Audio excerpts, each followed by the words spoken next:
Довольно интересно, какие дискуссии развернулись вчера, когда рублю сильно поплохело на валютном рынке.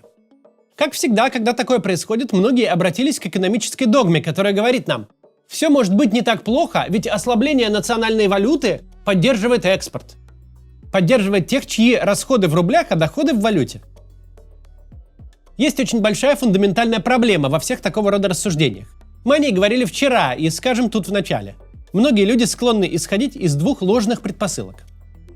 Во-первых, предпосылки, что безумные государственные расходы на войну, втягивание в военку кадров и производственных мощностей, активное физическое уничтожение рабочей силы, санкционные ограничения, что все это в совокупности может свернуть в какую-то хорошую сторону. Вторая ложная предпосылка, что в настолько искаженной ситуации применимы какие-то стандартные модели и догмы. Будто то, что в принципе может быть неплохо для экономики в нормальном состоянии, которое способно использовать свои преимущества, каким-то чудесным образом будет работать в случае, где государство готово угрохать все ресурсы, лишь бы обернуть в руины еще один город и убить побольше своих и чужих граждан ради этого. Будто формальные цифры роста экономики вообще имеют какое-то значение в ситуации, когда каждый день в стране возникает пара сотен вдов-миллионеров. Когда спрос в экономике возникает не потому, что какой-то человек создал ценность, а наоборот, потому что создававшего ценность человека убили на войне. Хотя на самом деле не так важно, что происходит в моменте. Инфляция взлетает или рубль падает, или и то, и другое. Важно, что сама идея о процветании вследствие профукивания денег и ресурсов, как производственных, так и человеческих, на войну – это иллюзия. Из официальных российских лиц первым принялся рассказывать о том, что девальвация сильно поддержит экспортеров министр финансов Силуанов. Почему он радуется персонально, мы расскажем дальше. Ведь лично у него и его формальных цифр бюджета все и правда хорошо. Но пока давайте о самой идее поговорим.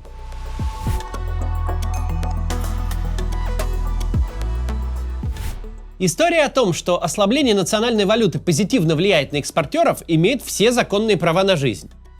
Девальвация и инфляция не идут прямо за ручку. Если рубль просел к мировым валютам на 20%, это ж не значит, что цены тут же вырастут на те же 20% везде. Не существует универсальной зависимости одного от другого, что падение национальной валюты на столько-то процентов добавит к инфляции столько-то процентов. Скорость и пропорции перехода девальвации валюты в инфляцию в целом индивидуальны для каждой страны, исходя из того, насколько она зависима от экспорта. А также индивидуальны для каждой конкретной компании и домохозяйства вообще. Если вы состоятельный столичный менеджер, в вашем потреблении много прямого импорта, типа вы покупаете автомобили, электронику, ездите отдыхать за границу, то у вас будет одна скорость превращения девальвации в инфляцию. Новый iPhone станет дороже прям немедленно. Если вы сельский пенсионер, который покупает в магазине только хлеб и спички, а остальное выращивает на огороде, то скорость это будет совсем другой. Если вы компания, которая из китайских запчастей собирает миксеры руками мигрантов из Средней Азии, ваши затраты будут моментально догонять падение курса. Если вы лесопилка на советском оборудовании, где работают местные жители, а ваш материал растет вокруг, то ваши затраты изменятся очень нескоро. Если не вдаваться в детали, в общем-то так и есть. Экспортеры сразу получают сильно больше денег за свою продукцию. Например, продают за границу кубометр кирпича за те же $100, но теперь это не 8, а 11 тысяч рублей. А вот издержки, зарплата, сырье, топливо, энергия еще долго останутся на прежнем уровне. Оператор производственной линии как получал свои 80 тысяч, так еще некоторое время будет готов за них работать. Пусть это не $1000, а 700 теперь. Получается, доходы растут сразу, а издержки месяцами и годами. Прибыль растет, конкурентоспособность растет, ведь теперь можно продавать в валюте дешевле и обыграть кого-нибудь из другой страны на рынке. Объем продаж тоже растет, и все бы прекрасно. Ослабление рубля действительно работает на экспортеров. Но в экономике все устроено так, что никакую азбучную истину нельзя рассматривать абстрактно. Ее нужно применять к конкретной ситуации. Самый популярный пример, который тут приводят к месту и не очень, это Турция. Посмотрим на Турцию.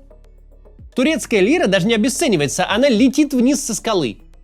Ровно 5 лет назад за доллар давали меньше 6 лир, сейчас почти 35. Рост без малого в 6 раз. Если в случае рубля график обесценивания почти всегда пологий, исключая единоразовые рывки, то у лиры он почти вертикальный. Инфляция в Турции по 2023 году была выше 50%, а годом ранее вообще выше 70%. За год с мая 23 по май 24 ключевая ставка в Турции выросла в 6 раз, с 8 до 50%. Валютная катастрофа в Турции очевидна каждому, кто хоть иногда бывает там и заходит в обменники. Причем даже не визуально, а тактильно. Пачка лир, которые вы получаете в обмен на доллары, становится ощутимо толще, чем была еще полгода назад. Вроде бы как, все хорошо работает. Как-то же экономика у них функционирует. Ну, для начала скажем, функционирует она ненормально. Официальная инфляция, улетающая то за 50, то за 70%, ежегодная девальвация в половину – это ненормально. Это значит, что лира не может быть средством сбережения. В лире нельзя заключить хоть сколько-то долгосрочный контракт. Лира непригодна ни для какого планирования. Попробуйте рассчитать даже не бизнес-план открытия кебабной, но бюджет на ремонт квартиры. Только учитывайте, если штукатуры провозятся слишком долго и плитку в ванную придется заказывать на 2 месяца позже, она может подорожать в 1,5 раза. Назвать ситуацию в Турции хорошей и желательной для нас в трезвом состоянии невозможно совершенно. Но именно в случае Турции, экономики, ориентированной на экспорт товаров и услуг, товаров перерабатывающей промышленности, на туризм, это экспорт услуг, хотя не очевидно, на экспорт сельскохозяйственной продукции. Так вот, в случае Турции эти отрасли действительно могут в моменте выиграть от девальвации национальной валюты. Каждый, кто бывал в Турции на отдыхе, видел это своими глазами. Да, даже при галопирующей инфляции, при очередном резком обвале курса, Турция становится очень привлекательным направлением для туризма. В таких отраслях, как сфера услуг, где значительная часть себестоимости – это человеческий труд, девальвация действительно может дать какое-то преимущество в моменте. Но это в Турции. И теперь от сугубо гипотетических разговоров перейдем к тому, как российские экспортеры страшно расцветут от падения рубля, а вместе с ними и жизнь вообще всех граждан расцветет как никогда прежде. Давайте разбираться, как все устроено у нас сегодня. Почему мы не Турция?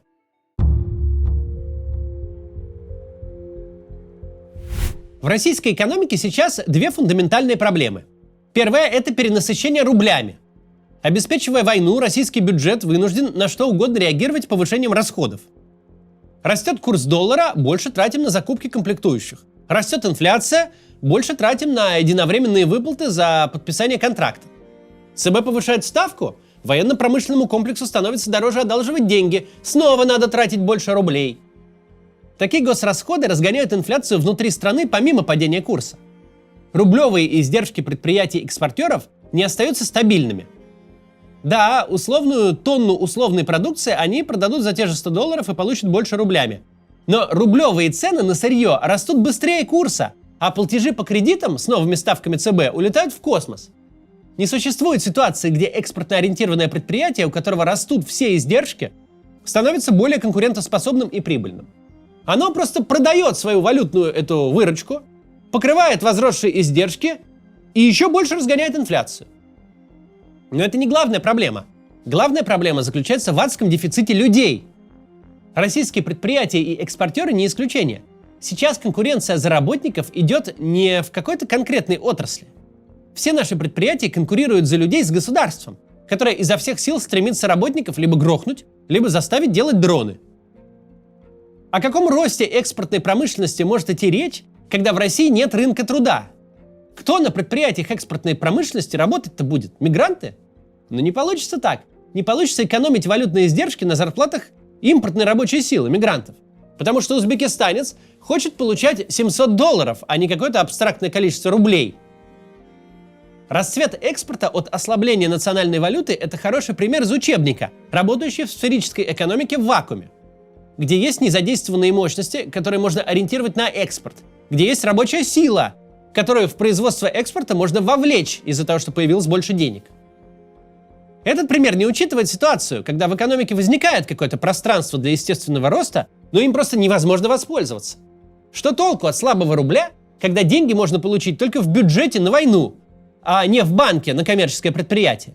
Что толку от упавших в долларах зарплат, если государство, с которым невозможно конкурировать по зарплатам, пропылесосило с рынка всех, кто был способен хоть на какой-то труд?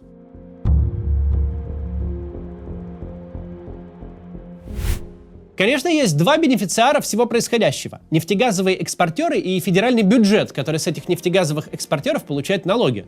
Ну и тут совсем не все так просто. Сейчас обсудим это после небольшой рекламы. Посмотрите, пожалуйста.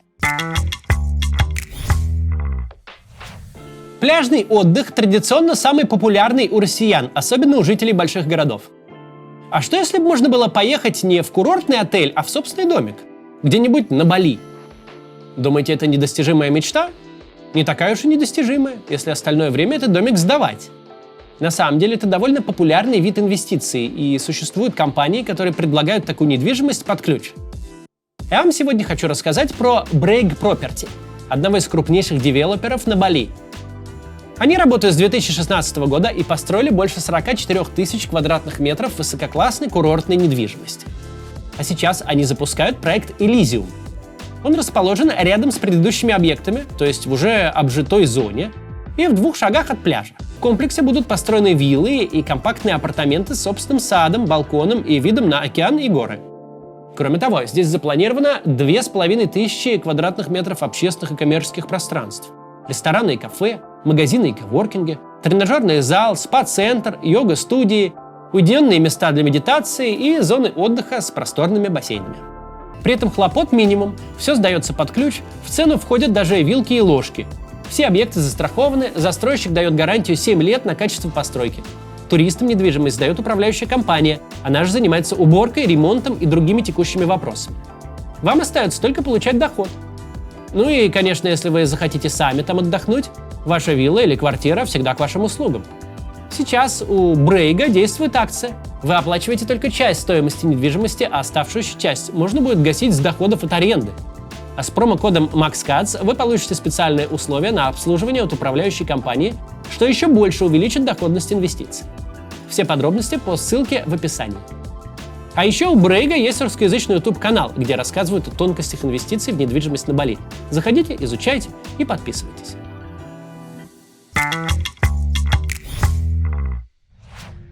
Продолжим. Мы говорили о том, что федеральный бюджет вроде как должен быть бенефициаром этой всей истории. Ну, федеральный бюджет получит больше рублей. Но куда отправятся эти рубли? Будут инвестированы в производство, создающее какое-то предложение в экономике? Нет. Избыток рублей, образовавшийся от девальвации, от падения курса, отправится обратно в экономику, насыщать ее ликвидностью, чем еще больше ослабит рубль и разгонит инфляцию. Центробанк, судя по всему, на заседании в декабре снова поднимет ставку как минимум до 23% с целью еще попробовать повысасывать лишние рубли. А бюджету придется потратить еще больше, чтобы с такой ставкой закрывать все потребности в военном производстве и смежных сферах. К чему я веду? К тому, что нет особой проблемы нахватать моделей, где почти любая ситуация, сложившаяся в экономике, это скорее хорошо, чем плохо. Но в нынешних обстоятельствах есть только один субъект, которому от происходящего действительно хорошо. Российский Минфин. Чем слабее будет рубль, тем с большим удовольствием Минфин будет квартал за кварталом нам рассказывать, как лихо исполняются и перевыполняются все параметры по доходам. Но в остальном все просто станут беднее. Девальвация рубля – еще один мощный инфляционный фактор, который будет разгонять инфляцию, которая в свою очередь будет разгонять государственные расходы, которые будут разгонять инфляцию еще. Спираль. Никакого другого эффекта в реальном мире, а не в мире стерильной отчетности, девальвация рубля не производит. Не случится такого, что весь Китай встанет в очередь за Ладой Вестой, потому что АвтоВАЗ чуть выиграл от курса. Совсем наоборот. Все технологическое производство внутри России, в том числе и экспортно ориентированное, критически зависит от импортных комплектующих, оборудования и компонентов. У него вырастут издержки, а вместе с ним и цены, в том числе и на внутреннем рынке. Это не последний наш разговор на тему экономики, но давайте прямо сейчас зафиксируем главную мысль.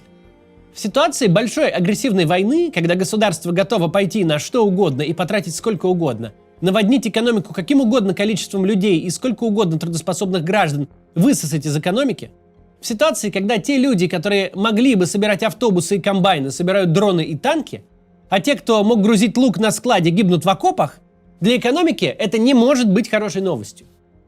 Нет хороших новостей тогда, когда государство убивает людей и сжигает ресурсы, превращая их в руины. До какого-то момента прожигание ресурсов может красиво гореть, но это иллюзия, и она не бесконечна. До завтра.